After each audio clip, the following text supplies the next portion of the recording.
Bismillahirrahmanirrahim. Assalamualaikum warahmatullahi wabarakatuh. Halo teman-teman semua. Perkenalkan, nama saya Nadia Khairuniswa dan saya dari jurusan Ilmu Komunikasi Konsentrasi Hubungan Masyarakat dari kelas Humas 3D. Nah, dengan NIM 1234060 di sini saya akan membuat video untuk memenuhi tugas ujian tengah semester dari mata kuliah Ilmu Dakwah dengan dosen pengampu Dr. Umi Halwati SOS IMAG. Oke, let's check it out. Oke, pertama-tama aku bakal jawab dari yang pertama nih, pengertian dakwah. Nah, jadi dakwah adalah seruan atau ajakan untuk beriman dan berakhlak saleh berdasarkan Al-Quran dan hadis, mengajak manusia untuk menyeru untuk perbuatan yang baik supaya beruntung baik dunia dan akhirat. Nah, dakwah bukan merupakan aktivitas memprovokasi, menghujat ataupun meneror orang lain atas nama Islam. Nah, hal itu pun disebutkan pula dalam Quran surat Al-Baqarah ayat 221. Selanjutnya ada pengertian ilmu dakwah. Nah, ilmu dakwah itu ilmu yang membahas tentang proses penerimaan, pengolahan, penyampaian agama Islam untuk merubah perilaku individu atau kelompok dan masyarakat sesuai ajaran Islam. Lalu juga mengkaji bagaimana cara mengajak orang kepada kebaikan. Adapun juga nih ilmu yang mengkaji proses dakwah secara logis, yaitu teoritis, empiris, dan filosofis. Nah, selanjutnya ada ruang lingkup ilmu dakwah nih. Nah, ruang lingkup ilmu dakwah dibagi menjadi 3. Yang pertama ada taujih, yaitu memberi tuntunan atau pedoman jalan hidup, mana yang harus dijalani atau mana yang harus dihindari. Yang kedua ada at-taghyir, yaitu mengubah atau memperbaiki keadaan seseorang atau masyarakat kepada suasana hidup yang didasarkan pada nilai-nilai Islam. Nah, yang ketiga itu ada al-roja, yaitu memberikan pengharapan akan segala sesuatu dari nilai agama yang disampaikan. Seperti itu teman-teman. Nah, selanjutnya ada objek ilmu dakwah. Nah, objek ilmu dakwah sendiri itu dibagi menjadi 2. Nah, yang pertama ada objek material. Objek ini adalah ajaran pokok agama Islam melalui Al-Quran dan Al-Sunnah, serta manifestasinya dalam semua aspek kehidupan umat Islam dalam sejarah Islam. Nah, yang kedua ada objek formal. Ternyata dakwah itu bukan hanya ceramah loh dalam berceramah. Nah, objek formal itu memiliki sudut pandang tertentu yang dikaji dalam disiplin utama ilmu dakwah, yaitu ada BKI Irsyad, KPI Tablik, MD Tadbir, MPMI Tatwir, hubungan masyarakat itu alaqot amah. Seperti itu. Nah, sumbernya itu yang sudah Ibu jelaskan di dalam kelas ya teman-teman. Selanjutnya ada pengertian dai secara umum dan khusus nih. Nah, yang pertama, pengertian dai secara umum itu dalam ajaran Islam, seorang muslim maka secara langsung sudah menjadi seorang dai dalam arti yang luas, di mana secara umumnya itu dai adalah mengajak orang lain kepada jalan yang diridhoi Allah oleh Allah Subhanahu wa taala serta mencegah manusia dari perbuatan yang tidak baik. Nah, yang dimaksud dengan dai secara luas adalah bahwa semua umat Islam apapun latar belakang keilmuan dan profesinya berkewajiban menjalankan dakwah. Seperti itu teman-teman. Selanjutnya yang kedua ada pengertian dai secara khusus. Nah, dalam pengertian yang lebih khusus itu adalah mereka yang memiliki latar belakang keilmuan agama yang luas serta mewakafkan dirinya untuk kegiatan berdakwah. Nah, sumber ini saya ambil dari jurnal judulnya Eksistensi Dai dalam Tilikan Al-Quran yang dibuat oleh Ahmad Zainuri. Seperti itu. Dan juga ada beberapa yang saya ambil dari yang Ibu telah sampaikan. Selanjutnya kita akan bahas ke nomor 2. Di sini saya akan menjawab dari nomor poin kedua. Jadi, metodologi keilmuan dakwah itu dibagi menjadi 3 ya. Yang pertama itu ada istinbat. Istinbat adalah proses penalaran dalam memahami apa itu dakwah dengan merujuk atau mengacu dan menurunkan dari Al-Quran dan Sunnah. Nah, proses ini melibatkan penafsiran dan penginterpretasian ayat Al-Quran dan hadis Nabi untuk menemukan hukum yang berlaku dalam suatu kasus. Nah, contohnya nih, yaitu untuk menentukan hukum tentang sholat Jumat nih. Nah, dari sumber-sumber yang didapat dari dalam Al-Quran tentang sholat Jumat maupun dalam hadis, dari semua sumber tersebut nih, dai akan menginterpretasikan hukum sholat Jumat termasuk waktu pelaksanaan, syarat, dan rukunnya. Nah, selanjutnya ada iktibas. Nah, iktibas ini adalah proses penalaran dalam memahami apa itu dakwah dalam merujuk dan mengacu yang menurunkan dari Al-Quran dan Sunnah dengan meminjam dan menggunakan teori sosial atau penjelasan perilaku manusia seperti sosiologi, antropologi, terus ada psikologi, ada komunikasi, dan lain-lainnya. Nah, contohnya itu seperti kita sedang menjelaskan konsep tauhid dengan menggunakan teori filsafat.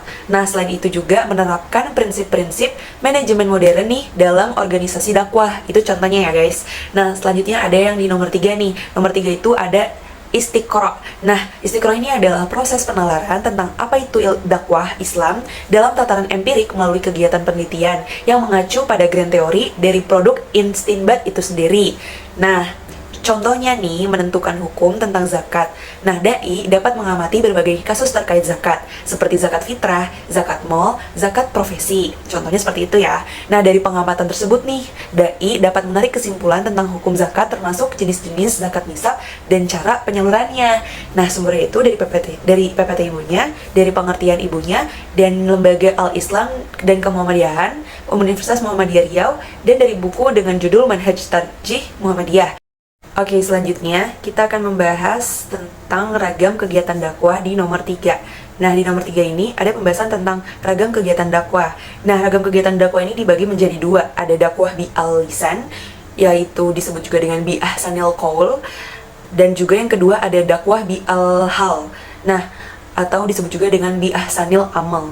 Nah, yang bi'al-lisan, dakwah bi'al-lisan itu adalah tablik lewat KPI, irsyad lewat BKI, dan juga humas itu sendiri. Selanjutnya yang dakwah bi'al-hal itu ada tadbir dari manajemen dakwah, ada tatwir atau tamkin dari pengembangan masyarakat Islam, dan yang terakhir ada MHU, manajemen haji dan umroh gitu. Nah, kita bahas dari yang dakwah bilisan. Dakwah bilisan yang pertama ada tablik ya. Tablik itu adalah penyebaran dakwah melalui pesan Islam gitu. Nah, jadi menurut bahasa tablik itu adalah menyampaikan, dan menurut istilah itu adalah bentuk dakwah yang dilakukan dengan menyebarkan ajaran Islam melalui media. Nah, objek dakwah yang menjadi sasarannya ini tuh bersifat massal, seremonial, dan kolosal. Nah, lalu dakwah bi'al kitabah atau bi'al kolam itu adalah dakwah melalui tulisan. Selain penyebaran pesan Islam, di sini dakwah bilisan juga bisa kita sebut dari dakwah bi'al kitabah atau dakwah bi'al kolam, yaitu dakwah melalui tulisan. Nah, subjek di dakwah ini itu disebut dengan mubalik atau dai. Nah, objeknya itu disebut dengan mubalak atau mad'u gitu, teman-teman. Selanjutnya ada irsyad nih. Irsyad itu kan dari BKI ya. Disebut juga dengan bimbingan konseling Islam gitu kan. Menurut bahasa itu artinya petunjuk, konseling atau membimbing, dan juga menurut istilah itu adalah menyampaikan ajaran Islam melalui kegiatan penyuluhan, bimbingan atau psikoterapi Islam kepada individu atau kelompok kecil. Nah, dakwah irsyad ini bersifat berkelanjutan dan intensif, teman-teman, seperti itu. Selanjutnya ada dakwah bilisan dari humas nih. Humas itu disebut juga dengan hubungan masyarakat atau Inggrisnya public relation PR. Secara harfiah, humas berarti hubungan dengan publik atau masyarakat. Nah, secara istilah, bagian lembaga pemerintah atau swasta yang melakukan kegiatan mencari dukungan publik bagi usahanya. Humas adalah usaha persuasi, dan dengan humas berusaha untuk mempromosikan ide, meyakinkan audiens, mendukung sebuah posisi, dan lainnya. Nah, public relation itu adalah proses komunikasi yang strategis itu untuk hubungan yang saling menguntungkan yang menjembatani antara masyarakat dengan perusahaan atau company itu sendiri, seperti itu. Nah, terus kita cari lagi nih, ada yang namanya dakwah bil al-hal. Nah, sekarang kita udah berlanjut ke dakwah bi al-hal ya, teman-teman. Bi al-hal ini itu kita mulai dari yang tadbir dulu. Tadbir itu adalah pemberdayaan umat melalui lembaga. Nah, tadbir menurut bahasa itu adalah manajemen atau pengelolaan. Menurut istilah, itu adalah kegiatan dakwah transformasi dan institusional ajaran Islam melalui kebijakan-kebijakan publik atau pemerintah, lembaga pendidikan, perusahaan, serta pengelolaan lembaga-lembaga dakwah, teman-teman, seperti itu.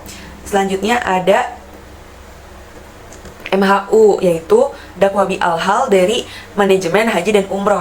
Di sini dijelaskan bahwa melakukan dakwah melalui studi manajemen haji dan umroh, baik sebagai ilmu maupun sebagai aktivitas gejala manusia untuk mengembangkan konsep-konsep baru tentang manajemen haji dan umroh.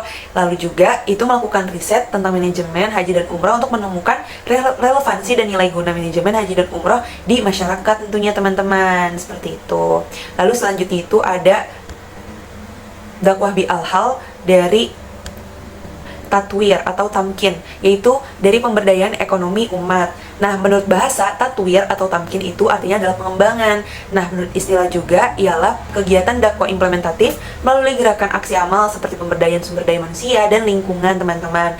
Dakwah tatwir ini bisa dilakukan dengan program pendidikan, dengan program pelatihan, pemberdayaan, pendamping desa, pengembangan ekonomi, dan lainnya, seperti itu. Selanjutnya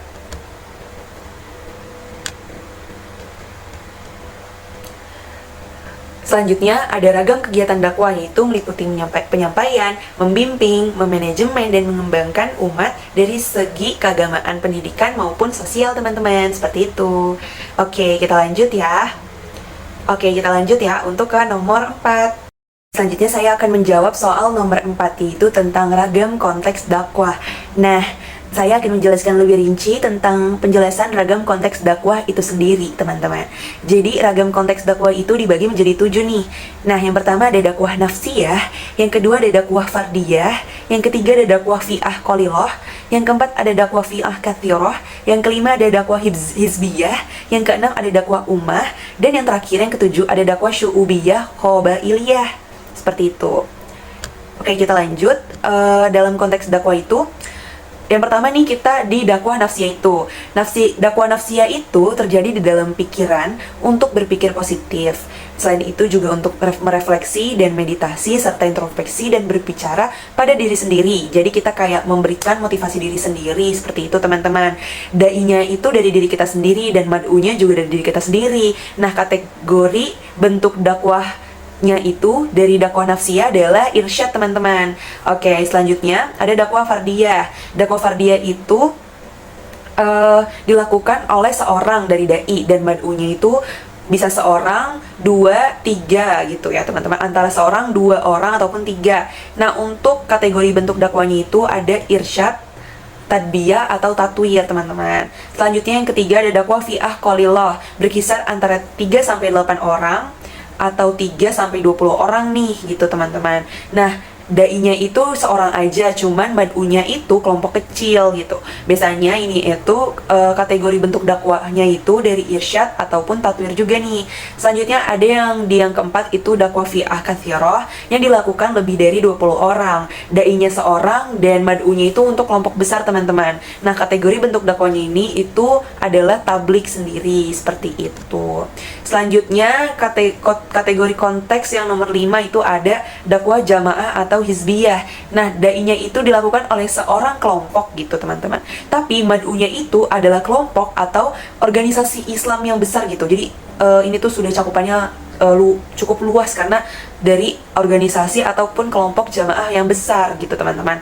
Nah, kategori bentuk dakwahnya itu sendiri ada irsyad, tablik, tadbir ataupun tatwir, teman-teman. Lanjut, yang keenam itu ada dakwah ummah yang dilakukan oleh dai seorang tapi mad'unya itu halayak atau publik nih, teman-teman. Jadi kategori bentuk dakwahnya adalah tablik, seperti itu. Selanjutnya yang ketujuh itu ada dakwah syu'ubiyah atau qabaliyah.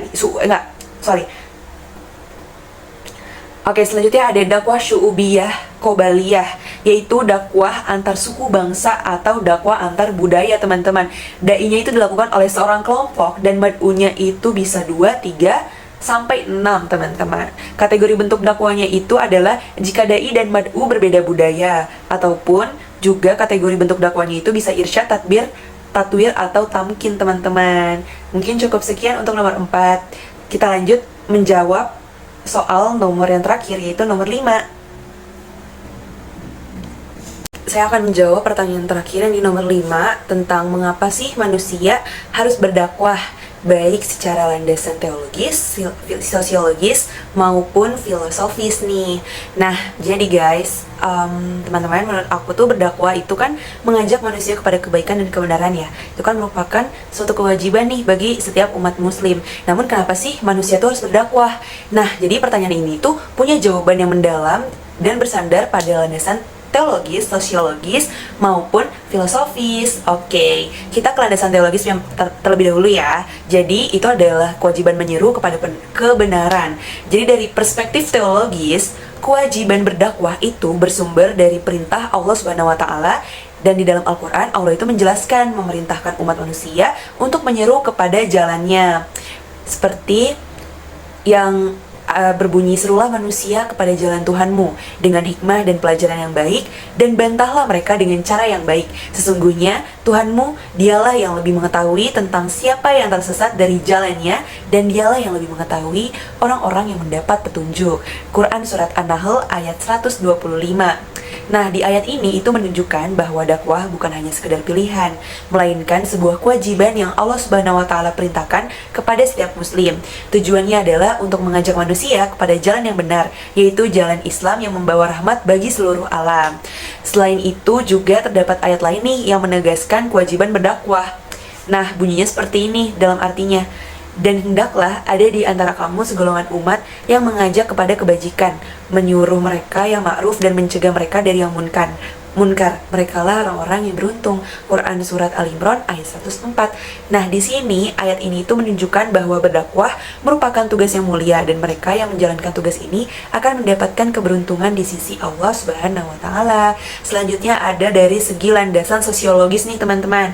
Dari segi landasan sosiologis itu sendiri, dakwah itu membangun masyarakat yang adil dan sejahtera. Jadi dari perspektifnya adalah dakwah memiliki peran penting dalam membangun masyarakat yang adil dan sejahtera.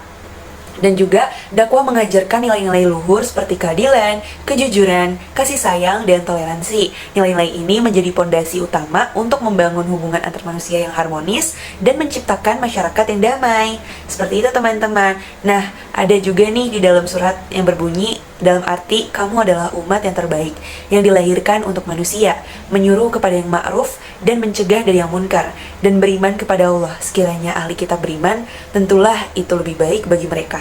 Di antara mereka ada yang beriman, dan kebanyakan mereka adalah orang-orang yang fasik. Quran Surat Al-Imran ayat 110. Ayat ini itu menunjukkan bahwa umat Islam memiliki peran penting dalam membangun masyarakat yang adil dan sejahtera. Mereka diutus untuk menjadi teladan dan mengajak manusia kepada kebaikan, teman-teman. Nah, untuk landasan yang terakhir itu adalah landasan filosofis nih. Di landasan filosofis itu sendiri, berdakwah itu merupakan upaya untuk mencari kebenaran dan kebahagiaan sejati. Jadi dari perspektif filosofis, dakwah mengajak manusia untuk merenungkan makna hidup, mencari tujuan hidup, dan menemukan jalan yang benar menuju kebahagiaan yang hakiki. Seperti itu teman-teman. Nah, ada dalam surat yang berbunyi dalam arti barang siapa yang dikehendaki Allah mendapat petunjuk, dia akan membukakan dadanya untuk menerima Islam. Dan barang siapa yang dikehendakinya menjadi sesat, dia menjadikan dadanya sempit dan sesak, seakan-akan dia sedang mendaki ke langit. Begitulah Allah menimpakan azab kepada orang-orang yang tidak beriman. Quran Surat Al-An'am ayat 125. Nah, di ayat ini tuh menunjukkan bahwa mencari kebenaran dan kebahagiaan sejati merupakan proses yang membutuhkan kehendak Allah Subhanahu wa taala. Dakwah itulah yang menjadi sarana untuk membuka hati dan pikiran manusia agar dapat memberi kebenaran dan mencapai kebahagiaan sejati, teman-teman. Mungkin cukup sekian dari saya ya, teman-teman. Oke, baik, di sini saya akan membacakan Quran Surat An-Nahl ayat 125. Bismillahirrahmanirrahim. Uda'u ila sabili rabbika bil hikmati wal mau'izatil hasanati wajadilhum billati hiya ahsan. Inna rabbaka huwa a'lamu bima dalla an sabilihi wa huwa a'lamu bil muhtadin.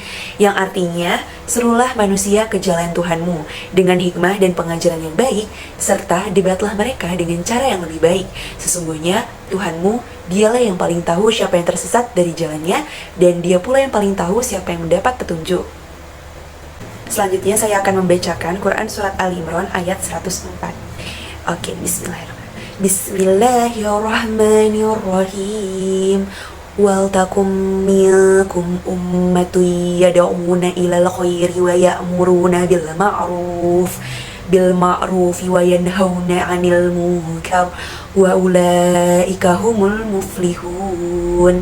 Yang artinya, hendaklah ada di antara kamu segolongan orang yang menyuruh kepada kebajikan, menyuruh berbuat yang ma'ruf dan mencegah dari yang munkar. Mereka itulah orang-orang yang beruntung. Baik, selanjutnya Quran Surat Al-Imran ayat 110 yang berbunyi Bismillahirrahmanirrahim.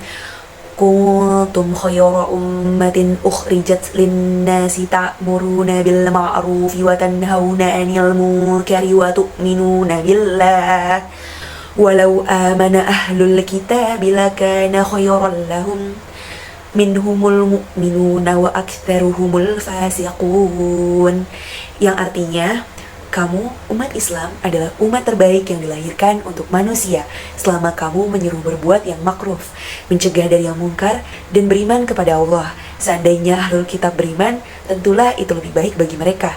Di antara mereka ada yang beriman, dan kebanyakan mereka adalah orang-orang yang fasik. Oke, baik, selanjutnya saya akan membacakan Quran Surat Fussilat ayat 33 yang berbunyi, Bismillahirrahmanirrahim. Wa man ahsanu qawlan mimman da'a ilallahi wa 'amila shalihan wa qala innani minal muslimin. Yang artinya, siapakah yang lebih baik perkataannya daripada orang yang menyuruh kepada Allah, mengerjakan kebajikan dan berkata, sesungguhnya aku termasuk orang-orang muslim yang bersah diri. Baik, selanjutnya saya akan membacakan Quran Surat Al-Baqarah ayat 221 yang berbunyi, Bismillahirrahmanirrahim.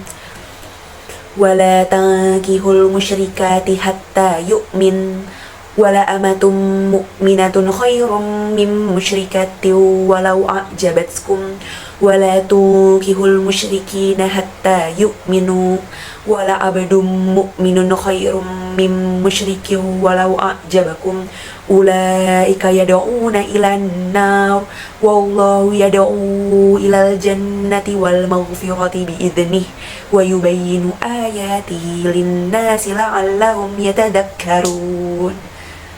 Yang artinya, janganlah kamu menikahi perempuan musyrik hingga mereka beriman. Sungguh, hamba saya perempuan yang beriman lebih baik daripada perempuan musyrik, meskipun dia menarik hatimu. Jangan pula kamu menikahi laki-laki musyrik dengan perempuan yang beriman hingga mereka beriman. Sungguh, hamba saya laki-laki yang beriman lebih baik daripada laki-laki musyrik, meskipun dia menarik hatimu. Mereka mengajak ke neraka, sedangkan Allah mengajak ke surga dan ampunan dengan izinnya. Allah menerangkan ayat-ayatnya kepada manusia agar mereka mengambil pelajaran.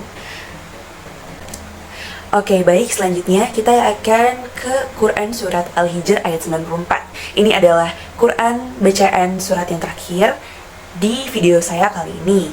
Oke, baik, kita akan mulai. Bismillahirrahmanirrahim. Fasda biha tu'maru wa'rid anil musyrikin. Dengan arti, maka sampaikanlah Nabi Muhammad secara terang-terangan segala apa yang diperintahkan kepadamu dan berpalinglah dari orang-orang yang musyrik. Mungkin sekiranya itu adalah surah penutup dari video saya kali ini. Dan terima kasih atas perhatiannya. Sekian dari saya. Wassalamualaikum warahmatullahi wabarakatuh. Dadah.